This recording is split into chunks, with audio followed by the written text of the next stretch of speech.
Joseph could have been thinking, "Where were you, Father, when I was in the pit? Here's a man, Pharaoh, who took me out of the pit. Where were you, Father, when I was stripped of my clothes? Here's a man, Pharaoh, who gave me new clothes. Father, you rebuked me for my dream, but here's a man, Pharaoh, who wants to hear me interpret his dream." There's a crucial fact that we know, but Joseph doesn't, and that fact is what the brothers did after they sold Joseph into slavery. What they did is they took a goat, slaughtered it, smeared its blood on Joseph's coat, took it back to their father, and said, "We found this. Examine it to see if it's your son's coat." Joseph doesn't know that that happened. He couldn't have known. So Joseph, not knowing about the bloody coat, how can that change our view of the story of Joseph? All Joseph knew is that when he obeyed his father, then his brothers ran to him, plotted to kill him, captured him, threw him into a pit, and sold him into slavery. Joseph doesn't know that his father was not a part of the plan to have him captured. Joseph doesn't know that his brothers tricked their father into thinking he was dead. Joseph doesn't know why his father never came looking for him. There was never any search party sent for him.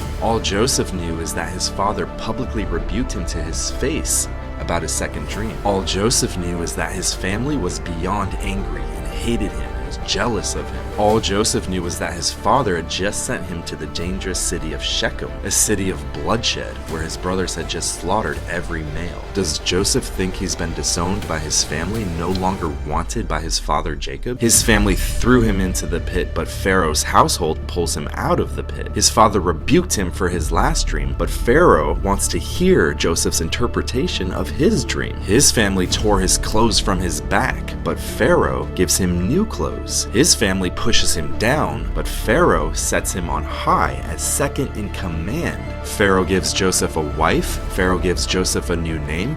Everything a father is responsible for. And once you begin to understand this tension in Joseph's mind between Pharaoh, who positions himself to be a father figure, and Jacob, who is his natural father, then we begin to understand the story.